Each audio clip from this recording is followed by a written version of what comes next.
Oi pessoal, tudo bem? Aqui é a Bel com mais um caderninho.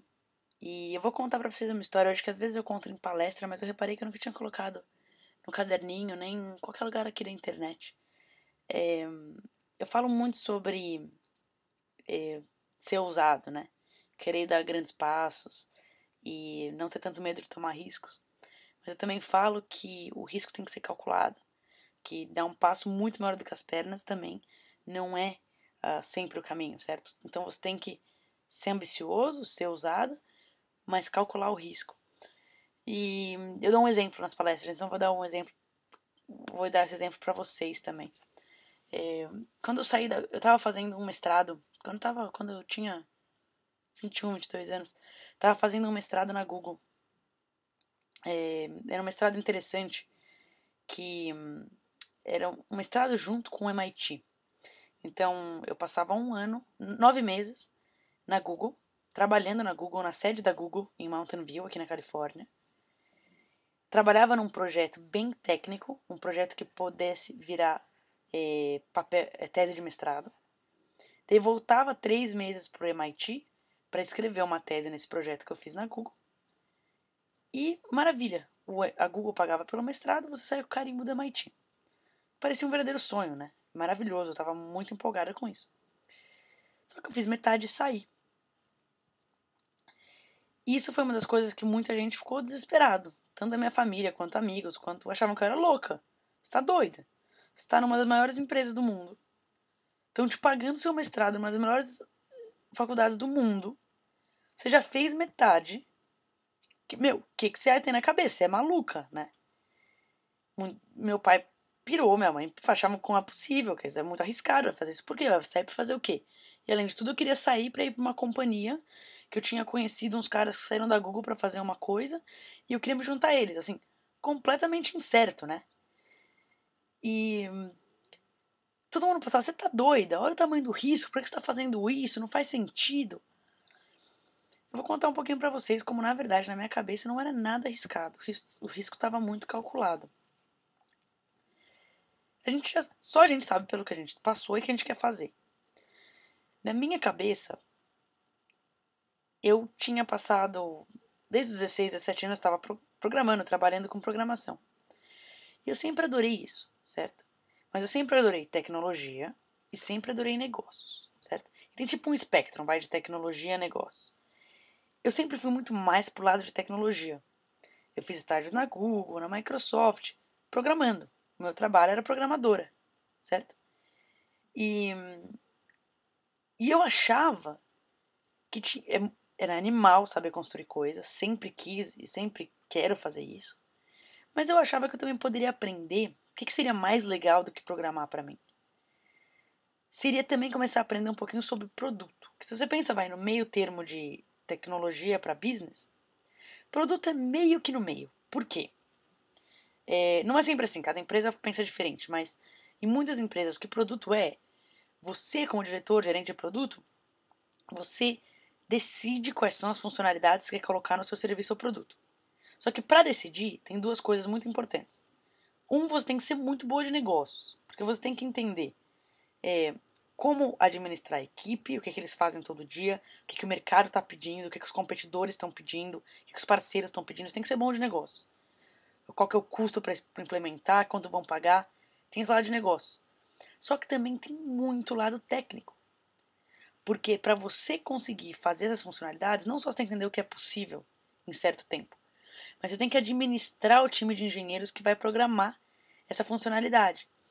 E para você ter o respeito deles, só tem o respeito deles se você também pudesse programar isso. E souber falar a língua deles, e souber todos os detalhes. Você, como diretor de produto, você escreve linha por linha os requerimentos do projeto, super técnicos. Então, na minha cabeça, isso era um passo que ia fazer eu crescer. Se eu fosse de programação para produto, porque eu gosto. Não é que isso é para todo mundo, mas pro meu risco, para as coisas que eu quero, na minha cabeça, claramente, produto era uma coisa que eu tinha mais urgência de aprender do que mais programação.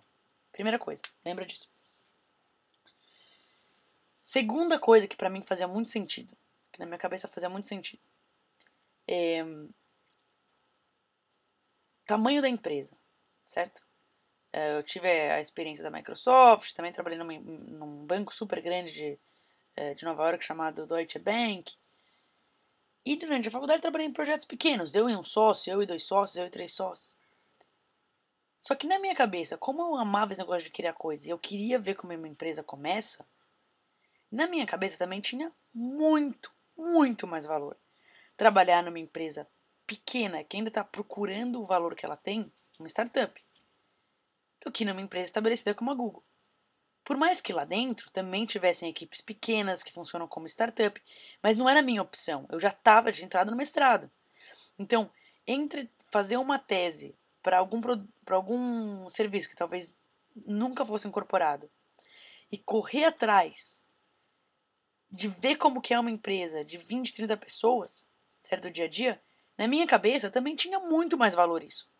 Eu tinha muito mais urgência para aprender como se faz uma empresa com 20, 30 pessoas do que como fazer uma tese naquele momento. Não tô falando que fazer tese não tem valor. Não tô falando que para outras pessoas talvez não seja invertido. Se eu quisesse ser professora de engenharia, teria muito mais sentido fazer a tese, provavelmente. Mas pro que eu quero na minha vida, isso também fazia muito mais sentido, certo? Então, duas coisas estavam muito claras na minha cabeça. Uma era essa coisa que eu queria aprender produto, e eu não tinha chance de estar em produto na Google, porque eu tinha que fazer a tese. E a segunda coisa era essa coisa de aprender numa startup, de verdade, super pequena, para ver como que é o dia a dia. Tinham outros parâmetros também. Mas na minha cabeça, quando eu conheci 3 pessoas que saíram da Google para fundar essa empresa que chamou Yala, que tinha 20 pessoas na época que eu conheci, e que precisava de alguém para gerenciar produto, a decisão de sair da Google foi muito... Na minha cabeça não era risco. Na minha cabeça não era risco. Então, eu só quero explicar isso sobre a ideia de risco calculado. Tá muito calculado. Não, e só pensar também, o que o pior podia ter acontecido? Para minimizar o risco, eu consegui trancar o mestrado e não só sair. Então, se eu quisesse voltar, eu podia voltar. E mais do que isso, eu atormentei tanto a Uyala que eles se juntaram ao programa para eu poder continuar a fazer um mestrado lá. Então, assim, talvez essas duas últimas partes tenham dado certo, de poder voltar e de poder fazer um mestrado na próxima companhia. Mas tem maneiras de minimizar o risco, sabe? E isso é muito importante. Então, quando eu falo, poxa, arrisca, seja ambicioso, não é pelo amor de Deus, mete o pé pelas mãos, se mata, não tem nada a ver. Presta atenção no que você quer, presta atenção no quais são os seus sonhos e faz uma decisão com o risco calculado. Sempre tendo uma alternativa para caso as coisas derem errado. Mas só para explicar um pouquinho, porque na cabeça de alguém pode achar que você é louco, mas na sua cabeça, se fizer sentido para você, não é tão arriscado, entendeu? Então até esse conceito, tem coisas que você pode ver e pensar, nossa, a pessoa é louca, faz umas coisas arriscadas. Se para você fizer sentido, o risco vai ser menor e vai ser muito mais fácil tomar essa decisão. Só isso já é um bom indicador de que você está pelo menos indo para um caminho de crescimento no que importa para você. E talvez vai dar tudo errado, sabe? Talvez vai dar tudo errado. Mas esse parâmetro de poder saber que é um risco calculado, saber quais são as 3 coisas que importam para você e saber que claramente o seu próximo passo é você estar melhor nessas 3 coisas, tudo isso ajuda a tomar decisões mais arriscadas, que na verdade não são tão arriscadas. Então, essa é a dica de hoje. Calcula os riscos e se fizer sentido, vai com tudo. É isso, gente. Tudo de bom pra vocês. Tchau, tchau.